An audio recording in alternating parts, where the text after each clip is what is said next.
Hey everybody, it's Mike from the Mike Wagner Show, powered by Songwriter Studios and brought to you by official sponsor of the Mike Wagner Show, international warring author Mia Molson's The Missing, available on Amazon and ebook. We're here with a terrific gentleman who's a singer-songwriter from Hamilton, Ohio, and is a founding and last surviving member of a wonderful band that has been around since the 90s, and it's by a father and son group, which first got formed. We'll talk about the history of that. And of course, there's been some significant changes to the band. And they've also been heard on Kiss of a Vampire in '09, featured in Fangoria magazine, and also numerous followers on Spotify, YouTube, and more. And of course, this new release is about an older guy who lost everything and trying to start over. And there's a video that you'll recognize two people in there, one from a cartoon, one from a very popular TV series on Paramount featuring Sylvester Stallone. They've also had a numerous of releases like Ghost of Outlaws, Last Cut, Daddy Done It This Way, and more. But we're going to be talking about the latest release. Let's have a little Frisky Whiskey with this wonderful gentleman. And live, ladies and gentlemen, in Plus Studios, somewhere in the beautiful United States of America, the amazing singer-songwriter from Hamilton, Ohio, and founding member of Tattoo Billy. Ladies and gentlemen, keeping the spirit alive with some Frisky Whiskey, Ed Begley from Tattoo Billy. Ed, good morning, good afternoon, good evening. Thanks for joining us today. Well, thank you for having me on. I appreciate it, Mike. And it's great to have you on as well, too. So you're a singer-songwriter from Hamilton, Ohio, and founding and last surviving member of Tattoo Billy, which you guys formed in the 90s, and by father and son, Herschel Edward Begley. And Herschel passed away in 14, guitarist Rodney in 15, and Gary Little in 21. And you guys have been heard on Kiss of a Vampire in '09. You guys were featured in Fangoria magazine, and you have a number of followers on Spotify, YouTube, iHeart, and more.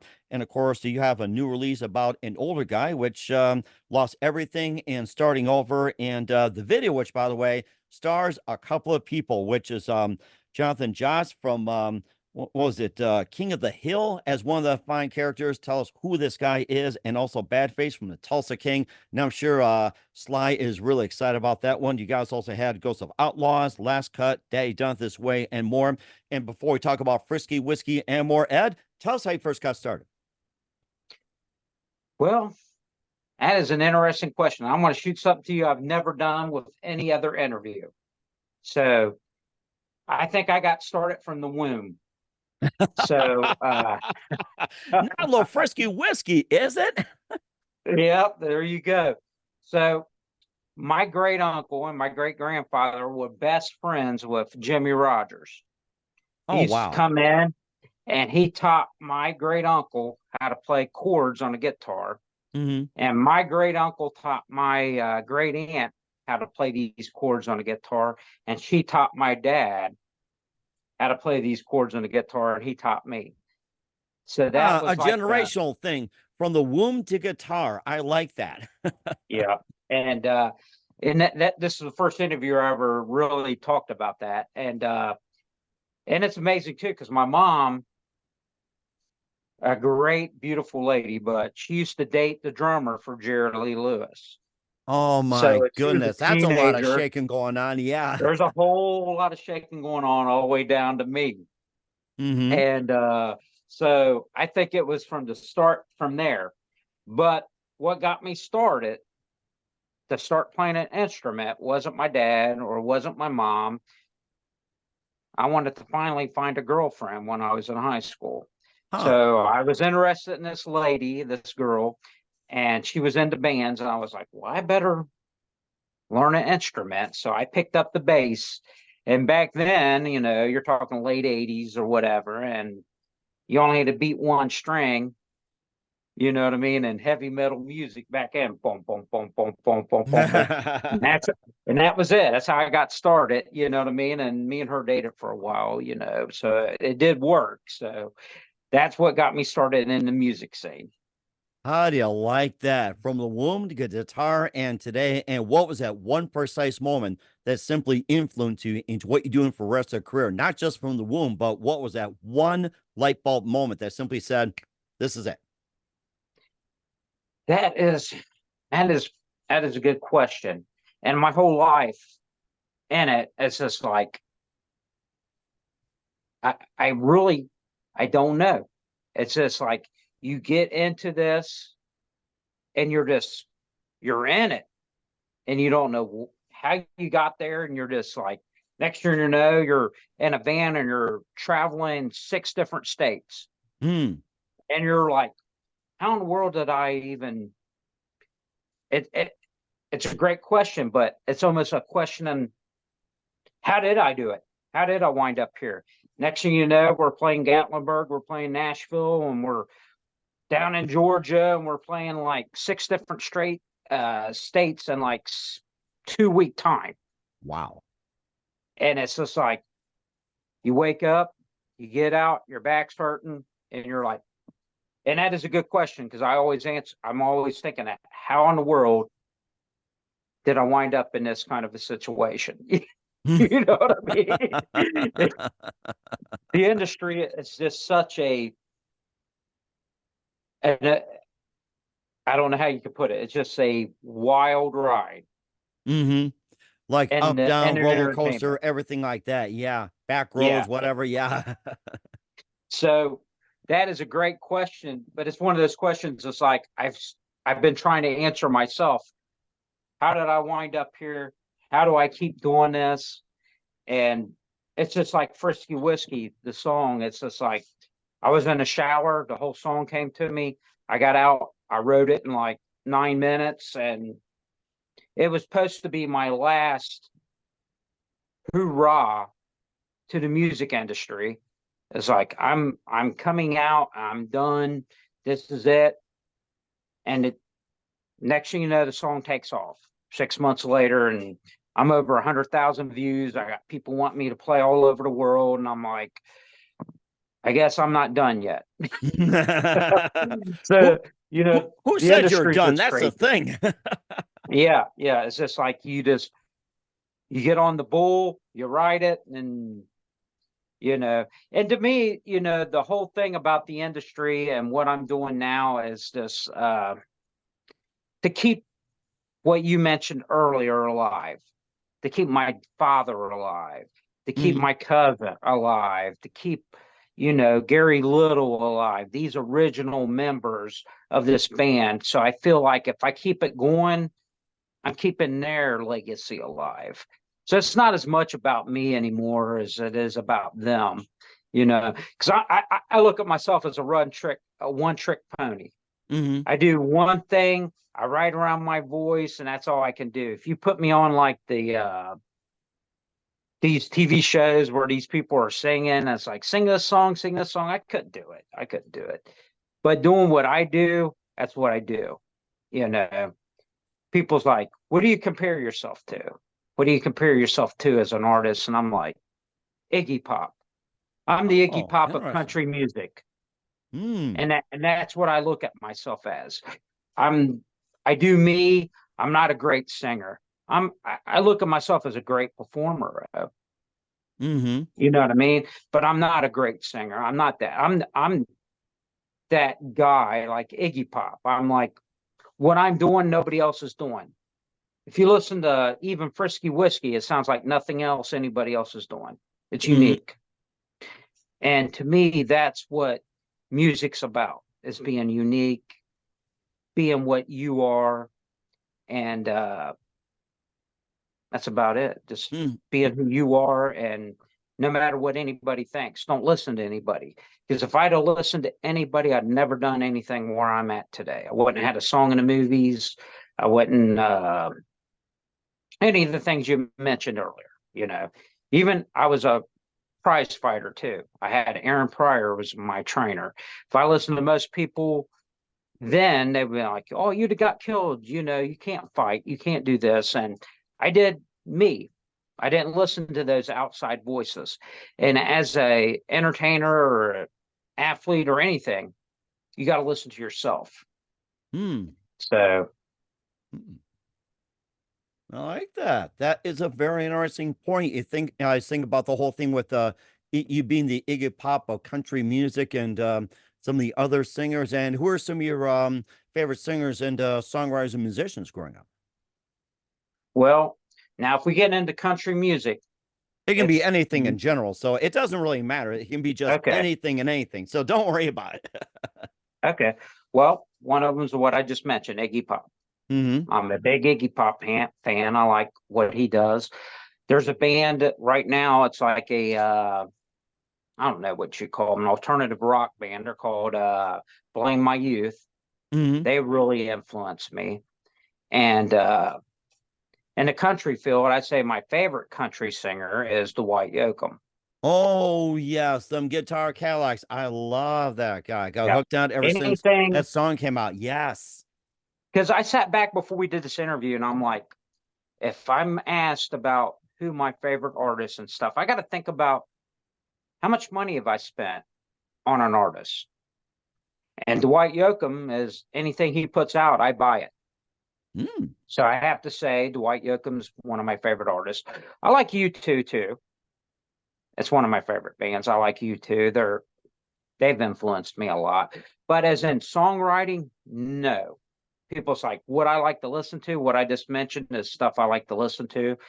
And I listen to a lot of punk rock too. So it's like people look at me like as oh, you're a Southern rock artist and you're listening to all this other stuff.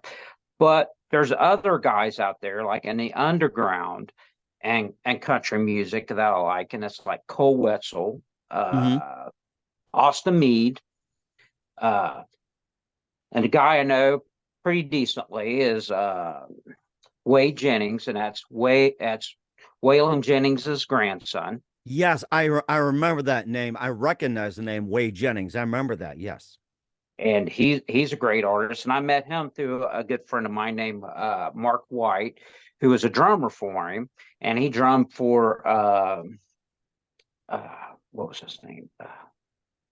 Well, I forget. He's drummed for a lot of big name artists. You know what I mean? And he's a good friend of mine. And I met him through him drumming for him. And Wade is just an amazing singer and performer. Only thing he needs is to find that right song. Once he Mm. finds that right song, that guy is just going to take off. Right. You Yeah. know. And of course he always have to copy his granddad Waylon as well, too, just paving the Yeah. way.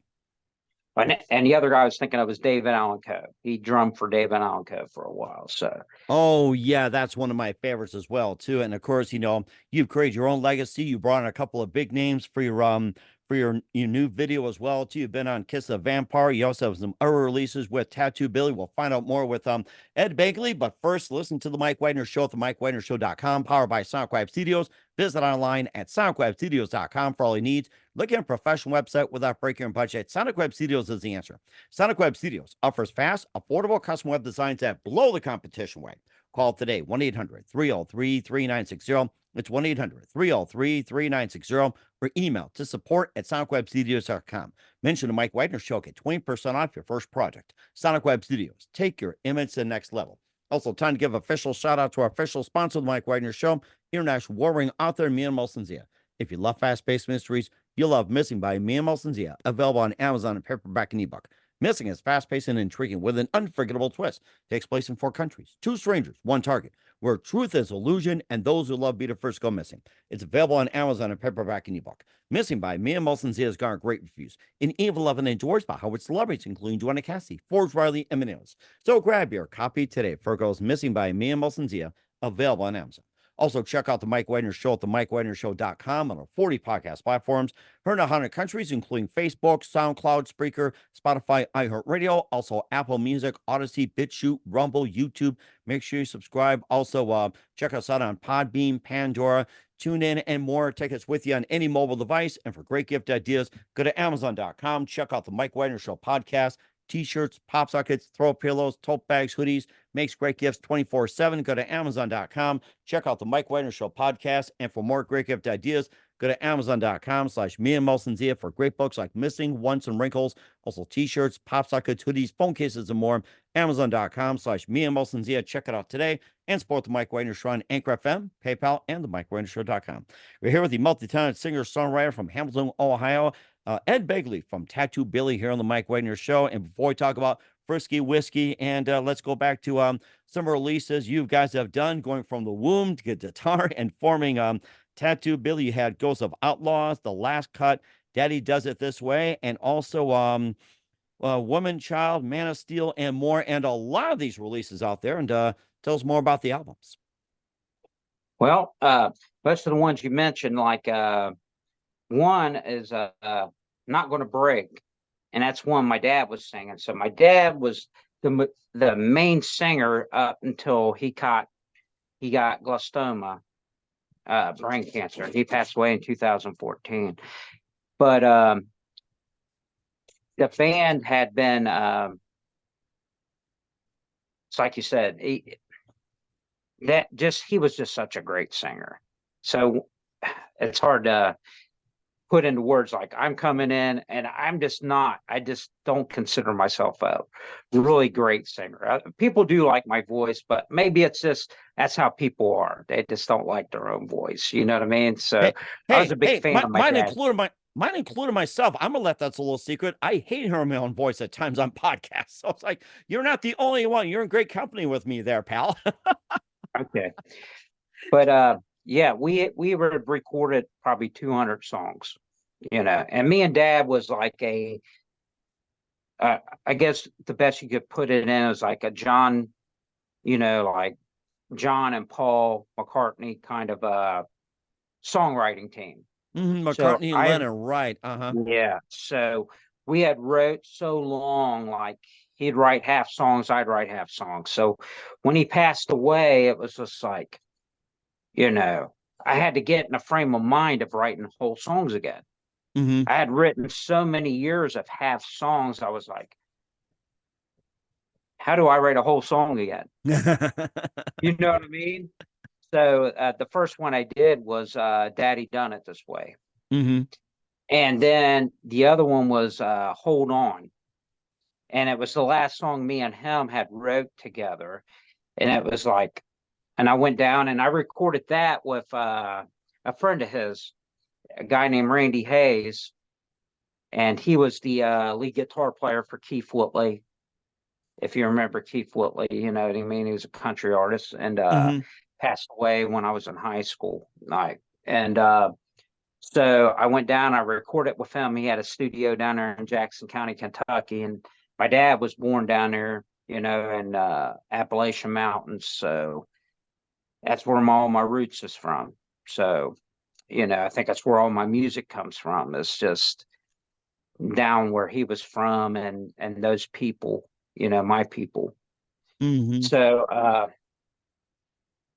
I went and it was hard. I went down there and it was like, I intended when I did these songs to be my last songs, and that was Daddy Done It This Way and Hold On. And it's like, these are my last songs because I'm done with this band. All my members are dead. My cousin Rodney had passed away, my dad had passed away, and then the only one left was my friend Gary Little, who was original guitar player. And then so I went down and recorded those, and those were supposed to be my last ones. And then next thing you know, Frisky Whisky came to me. And I was in the shower, which is crazy. And the whole song came to me. I came out, wrote this whole thing down. I was like, okay, I think this song's pretty good. And I wouldn't give up on it. Everybody else gave up on it. And a matter of fact, everybody had gave up on me. And so here I am. I'm just like, everybody has gave up on me after all the band has went away. And I was like, the only people who believed in me anymore was my mom, my wife, and then I met this guy named Matt Gracie. And he was a producer, worked at Rephrase Studios out here in Dayton, Ohio, and had worked with George Clinton and the Pixies and the Breeders and all these big bands. And he says, I believe in what you got. And it was just an emotional moment for me because it's like, I had finally met somebody else outside of my mom or my wife that was like, I believe in your songwriting. So he was like, we're getting you in the studio. And we went in the studio. We did Frisky Whisky, So at that point, I literally gave up. And I was like, okay, well, Frisky Whisky is going to be my last single. and then I'm done with music. You know what I mean? And boom, it just took off. First 6 months, it didn't do anything, and then boom, in the last 6 months, it went boom. It's like 106, 7,000 views right now. Wow. And everybody's hitting me up like, hey, we want you to play, want you to play. Well, I got to be honest with you. And I've done a lot of interviews. I didn't even have a band together anymore at this point. Or of course, there's AI as well, too. A bunch of doppelgangers. You can get away with that, sure. Right. So this Saturday, because I've had such an overwhelming wanting to book me, I'm having auditions this Saturday. The Reformed Tattoo Billy and to the original, you know, and back out there and playing these songs. And I just got to thank Matt and my wife, who sings with me, and my mom, these three individuals that still believed in me. You know what I mean? That here I am coming back again once I thought my entire career was done. You know what I mean? Because I quit believing in myself. But the Lord didn't quit believing in me. My wife didn't quit believing in me. My mom didn't quit believing in me. And Matt didn't quit believing in me. So it's an amazing ride. That's why I tell people the music industry is just such an amazing, you know what I mean? Up and down roller coaster, right? It is a roller coaster. It's like I said, we had songs and movies. We had subsidies to major labels, and Tattoo Billy probably did more to kill its own career than, you know what I mean? And looking back on it, maybe when one major label wanted to sign us and they was like, cut your hair and do this and no. change your entire, and we didn't do it because if I pull my hair out right now, it's still there. Nice. I like that. I didn't give up. I didn't quit. And we kept our original, and we did wind up signing to an independent label out of Huntington, California, which was, I tell a lot of people, this is a funny story, is that they're like, so how did that go? And I was like, it almost seemed like 6 weeks later, this label folded. Oh, no. But it might have been 6 months, you know what I mean? But whatever it was, it felt very short. And we wind up getting a check for like $6. And I got it framed on my wall, you know what I mean? It's like, and I'm one of those guys, I've been 100% honest about my career. I don't make up and try to embellish anything about Tattoo Billy. Most of it has been stuck in what you call the honky tonks, what you would call, you know, AKA gun and knife clubs back in, you know what I mean? These are some rough places, you know what I mean? And I can remember I was in high school and my dad came to me, it's like, you've been playing this rock and roll music. He's like, come join me and you'll at least make a little bit of money. You know what I mean? I'm in high school. It's like, all right. The first show he has me in is behind chicken wire and some, you know, over in Indiana. And I'm like, the whole time I'm like, how in the world did I wind up here? And I got to be honest with you, Mike, my whole career is like, how did I wind up here? You know what I mean? From that start of it to be, you know, to this point, I'm like, how did I wind up here? And he had me at one show. This is one thing I wanted to bring up. I was wanting to talk about some stuff I've never talked about in interviews. So I wanted to share them in your interview. We're not behind chicken wire. Don't worry about it. Okay. So another show we did, they had us there. It was called a Sexy Santa. It was like around Christmas time. It was called a Sexy Santa show. And they booked us for us. You know, so we went there and we started playing, and all these girls came out, you know, in lingerie. So we're playing. And mind you, we were like, I wish half these women would put their clothes back on. You know what I mean? Sounds like the only fans back in the day. Yeah, we're like, please put your clothes back on. You know what I mean?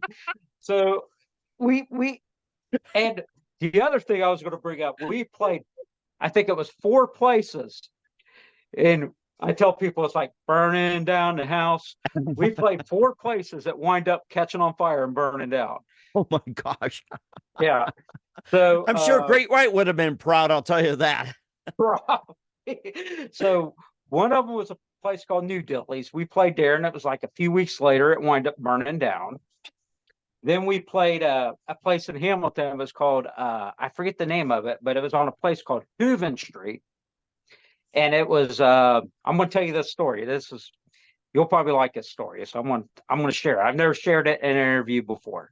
So it was on 666 Hooven Street.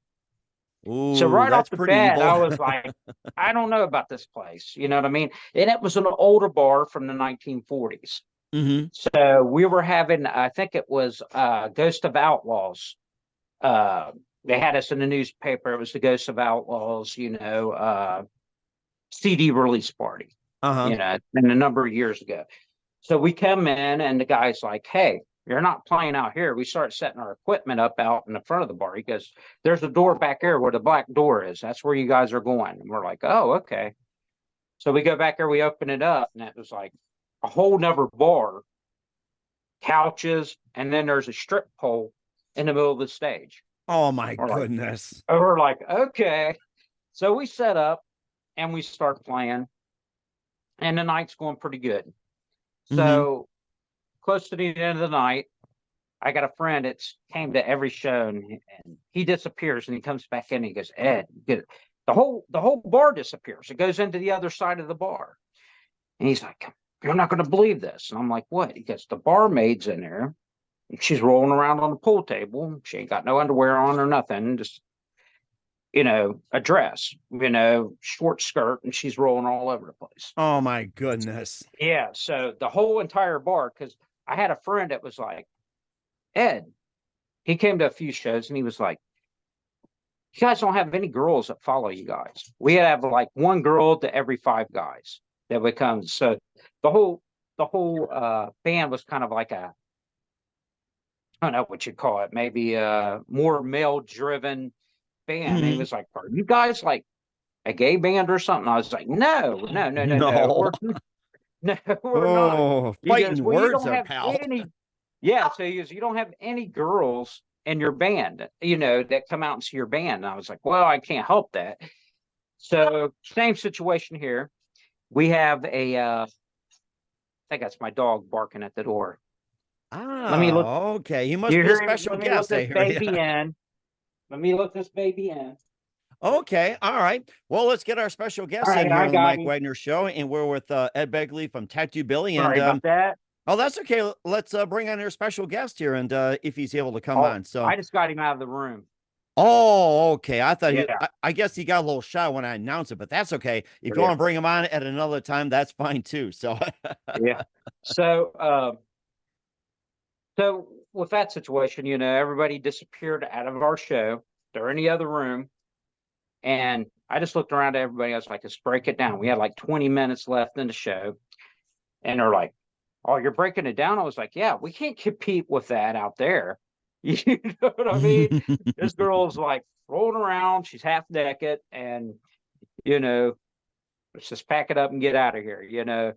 So it was kind of funny because we had so many shows that was like crazy, weird shows like that people will be like, wow, I can't believe, you had a show like that. So it's like we went up to it was up in a place called Washington Courthouse up in Ohio. And it was called the Country Connection. It was a truck stop. And a truck stop / bar. So we set up to go play in there. So you can imagine, right? The crowd. So it's filled up with what most people would consider, what they call it, lot lizards, prostitutes. You know what I mean? Oh my gosh. So the whole place it was filled up with places like that, and we're like playing, and we're like, we started noticing, we didn't know that at first. You know what I mean? So as the night went long, we kind of noticed this is a different kind of show than when we normally played. And there was one girl out there kept flashing, doing, things like that. And Mm-hmm. at the end of the night, I guess she went up to my dad. My dad come to me, and I think he was kind of disgusted by what she said too. She goes, "That girl just said, 'Hey, have you ever been with a father and son team?'" And I was like, Oh no. "Yeah." And we were like, "No, that's never going to happen." You know what I mean? Oh my goodness. So at the end of the night, we go up to try to get paid. And then the guy acts like he ain't going to pay us. Uh-oh. So we're like, oh my gosh. You know what I mean? It was just one of those shows. And this, unfortunately, Mike, has been most of my honky tonk career. Wow. Is this guy going to pay me or not? Mm-hmm. And he did come off with the money finally, you know what I mean? And he did book us back. We did come back a couple more times, you know what I Uh-huh. mean? So it just was one of those crazy shows that I played over the years. The longest one I ever did, I did a 7-hour show one time. Uh-huh. And we got into that, and we're just like, we were pulling songs out of nowhere. It was like we were running out of songs, and we started playing the old, anything out of the key of A. You know what I mean? What did we know out of the key of A? So it was like a whole lot of shaking Even and six, even three, four, five. Freebird? Yeah, what we ran through everything, and at the end of the night, I had played so long, my fingers had split back open. I had blood just running down my Ooh, base, my goodness. you know. Ooh. So that's what I tell people, and they're like paying dues, Mm-hmm. paying dues, and playing music, and I'm like, Lord, have I done it? You know what I mean? When I started off, it was 9 to 2:30 in the morning, and then some of the other shows were beyond that. Uh-huh. It was just a tough, tough gig. Oh yeah. Uh-huh. Right. Yeah. And of course, I'm sure it had a little Frisky Whiskey in it too. And of course, you also tracked a couple of stars. And what made Frisky Whiskey so great? We'll find out just in a minute from Ed Begley of Tattoo Billy. You listen to The Mike Wagner Show at the MikeWagnerShow.com, powered by Sonic Web Studios, and brought to you by official sponsor of The Mike Wagner Show, international warring author Mia Mulson's Missing. We'll be back with singer-songwriter from Hamilton, Ohio, Ed Begley of Tattoo Billy after this timeout. We're back to the amazing, multi-talented singer-songwriter from Hamilton, Ohio, Ed Begley from Tattoo Billy here on the Mike Wagner Show. I mean, what a ride it's been from the womb to get guitar and all kinds of stories in between. And of course, Frisky Whiskey will be playing at the end of the audio interviews. We encourage everybody to go to that. And you have a couple of special people that got on the video. And tell us more about that. Well, Jonathan Joss, he's a Native American, and he was the voice of John Redcorn from the King of the Hill cartoon, and Oh, he is yeah, the one of my actor. favorites. Yeah.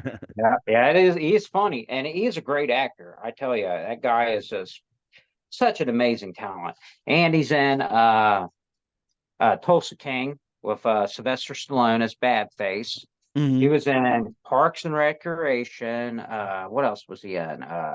Magnificent Seven. Hmm. I mean, the guy's been in so many movies and so much stuff. But anyways, he liked the song Frisky Whiskey, and he was like, "I want to make a video to that." Nice. And I was like, "Well, man, that's cool," but I was like, "I don't have a whole lot of money." He was like, "Well, don't worry about it." He goes, "I want to make this video." You know what I mean? And he just did such a great job. He helped write the storyline. He helped, he did his end down in Texas, and I did my end up here in Ohio. Hmm. And we just kind of mashed it together. And man, it was fantastic. You know what I mean? Just such a nice guy. So if you ever need anybody to do a music video, look him up, Jonathan Joss. And same way with my producer. You know what I mean? Matt Gracie of Rephrase Studios. You know what I mean? He's worked with some of the biggest artists around. So if you need help, these people are willing to help you. And certainly indeed, and as well too. And how can people help you out? And where can people find your music at? Frisky Whiskey and a lot more. How can people find you? And what's your website? Well, I'm pretty much on everything. You know what I mean? Apple iTunes, Spotify. So pretty much if you just type in Tattoo Billy Band, you'll find us on everything. Okay. And like I said, but the funny thing is too, with the song in the movie, Kiss of a Vampire, it's another one of those situations you're like, you get to meet so many different people. So you had a lot of guys. You had a guy named Frank DiRusso that was in it. And yeah, the director was a guy named Joe Tornatore. Well, you know, you had a little bit of a, I don't know how you could say it, mafia. Right. Yeah. Like mafia, gangster, everything like that. Yeah. Yeah, that was influencing this movie. But they were all very nice guys. But the mob was behind that movie. Oh, wow. And so, you know, I met all these different guys. I didn't realize it. You know, I'm just a hillbilly, you know what I'm saying? And one of the guys that was an editor was like, hey, Ed, because I kept on hearing them talking Sicilian. You know, they was always talking different languages. And, you know, I'm like, And hey, just what's speak going with on their with this? hands like the Godfather. Yeah. Why, Don? Why you So the doing this guy to me? goes, Why? oh, he goes, Ed, because these guys, they're with the, you know, kind of with the mafia, and they're behind this movie, but they're all really nice guys, and they really was. I mean, I had nothing but a pleasant experience with all these individuals. You know what I mean? And the same with the actors. You know, had Matthias Hughes in it. He was in the Die Hard movie. You had Martin Kove that was in the Karate Kid movie and the new Cobra Kai series. And so you had all these guys, you know, it was in it, and just really nice. I had nothing but a really pleasant, you know, good time. I never got paid anything. But it's for exposure and for fun and beyond the IMDb Exactly. database. Yes. Yes, and it was cool, you know, just to be in that experience. And most of my career has been like that. You know, I've touched, you know, been there musically with some of the, you know, if I tell people, you know what I mean, it's like when my dad passed away, Little Texas sent flowers to his funeral because Del Grey was a fan of my dad's voice. You know what I mean? I was in a book with Steve Hoffmeyer, who's the #1 artist in South Africa. He has me listed as a celebrity. And I always I say it's like probably, that. yeah. So it's all, I always say it's probably a disdain to most South African celebrities are sharing a page with me, but you know what I mean? But a great guy, man. And I tell you what, people say, what is one of your favorite entertainers? And I got to be honest, Steve Hoffmeyer, the South African Afrikaans singer, is one of my favorite entertainers. I've seen him live. This guy is like Elvis Presley I like live. that. Sings in several different languages, speaks several different languages. He's just an amazing artist. So people's like, when is your favorite artist? He's one of my favorite artists. You know what I mean? And we'll certainly check that out as well too. And of course, And he did a country album. He did a country album with a bunch of different country artists, you know, songs he redid, and just amazing. The guy just, it's got one of those voices that fit into anything. So, and perhaps he work with you you know, one day, maybe making more friskier whiskey. Who we knows? talked about it. I said, we need to do a punk rock song and call it The Unknown. Is what I told him. Me and him both were laughing. That way nobody knew who he was and who I was. You know what I mean? Oh, that'd be great. If you had them on and keep me up to date, we'd love to have you both on as well, too. We're here with Ed Begley, Tattoo Billy here on the Mike Wagner Show, talking about Frisky Whiskey and more. We'll be playing the song at the end of the audio interview. And just a couple more things. What else can we expect from you in 2024 and beyond? We got a new one about to come out. It's called Back in Country. Okay. And it is freaking amazing. It is beyond my own expectations. And I'm like, it's almost like Queen meets country. It's a very different, very unique song. So I'm going to send you, as soon as it's going to be mixed in the next few days. So I'm going to send you a copy of it. And it is freaking, and I'm very hard on myself. I'm one of those guys. This song I'm like, oh my goodness. I listened to it and I listened to all my stuff in third party. Uh-huh. Like, is this really good? Is this really, or is this just me fooling myself? Mm-hmm. Right. And I Yeah. could say, I'm not fooling myself. Mm-hmm. Frisky Whisky was one I was like, I'm not fooling myself. I listened to that song and I'm like, this is really a good song. I ain't saying it's the greatest song ever, Mm-hmm. but it is a really good song that if you're just kicking back, listening to it, you're going to like it. Mm-hmm. And what I can say about Back in Country, it's a masterpiece. So Mm. I am I'm, certainly looking forward to it. Yes. And I'm sure Freddie Mercury would be proud on that one. So yeah. yeah, if he was singing country music, he'd be singing this. Let's put it that way. Oh, I think that would have been a great combination, that one. So we'll definitely have you back on talking more about Back in Country. If I want to do a little Freddie Mercury, it's fine too. So any handful of It's Frisky different. Whiskey a It's while. Yeah. different. Oh, certainly indeed. And who do you consider biggest influence in your career? I tell you what, I think about that so much, Mike, that when I was a kid, I used to go down to my grandma's house down in Kentucky, and she had old Victrola. You remember them old things? You just crank up and you put you know what I mean? Mm-hmm. Kind of like the step up from, the early versions of the old play. That's what she had. Oh, So she wow. didn't have any electricity or anything like that. And that's how my dad grew up. That was one of the things too, not to get off subject, was the last time I went and I seen my uncle before he passed away, and he was talking about my dad. He was like, they lived in a cabin, didn't have no electricity, and he said you could see the stars through the roof. You know what I mean? And Mm-hmm. it just made me cry Wow. how tough my dad had it growing up. Because his mom died 6 weeks after he was born, chopping wood. Oh, wow. And so his great aunt raised him. And they said they brought him home in a covered wagon. These are like sounding like pioneer days, you know what I mean? But it wasn't. They brought him over there and she raised him. But anyway, she had she'd go doing, she would make quilts, and she'd go in quilting contests and she'd win records. Nice. She had such a stack of old records and stuff like that. And she'd have Marty Robbins and she'd have all these. So I'd come down and there was nothing else to do. Mm-hmm. So I'd crank up that Vitrola. I put these old records on and I listened to them. So a lot of them was Johnny Cash, Marty Robbins, Carter Family, and all these old people. I'd say that was my earlier influences. Mm-hmm. But outside of that, when you get into my teenage years, none of that stuff was any good. It was all hair bands and this and that. And I just did not fit into any of that.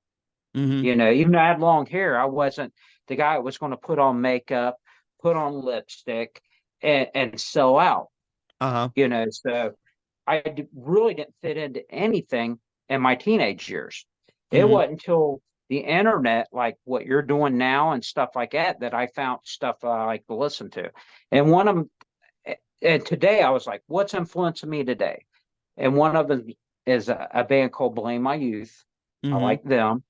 I used to listen to a band called Census Failed. I went several times to see them. Uh-huh. And then I'm like, what did I spend my money on when I was younger and there was no option? It was Dwight Yoakam, one of my favorite artists, and U2 and bands like that, you know what I mean? But nowadays, stuff I listen to is like stuff that's off the wall. I like the Misfits, Mm-hmm. you know what I mean? So it's like a real people's like, well, you're a Southern rock artist and you're listening to all these punk rock bands and stuff like that. And it's like, that's what I listen to. But I listen to the country artists too, you Mm-hmm. know. And just like I said, when I was a fighter, when I was a boxer, I listened to a lot of rap too. That's what was being played in the gym. So, Oh, going round and round. I see. Yeah. yeah. So I was influenced by a lot of different stuff. And it's like I fought as an amateur out of Winton Terrace, and they always played like Biggie and Down South Hustlers. And so I think, where I was at, I don't know. Where I was at there, it was that. Uh-huh. You know what I mean? So when I was a boxer, that's what I was influenced by. I was down there, I was listening to Biggie, I was listening to Tupac, I was listening to Down South Hustlers, I was listening to rap music. Mm-hmm. And so I'm down there in the gym. That's what I'm fighting to. That's what I'm going out to. I was the only white guy in the gym and went and terraced, you know. And then when I turned pro, I had Aaron Pryor, who was a junior welterweight champion of the world, who was my trainer. He trained me for a year. Mm-hmm. And so my whole influence was Black influence. Mm. People, my identity, my trainer at Winton Terrace was like, this is my son, Ed Begley. And people would be like, this is your son?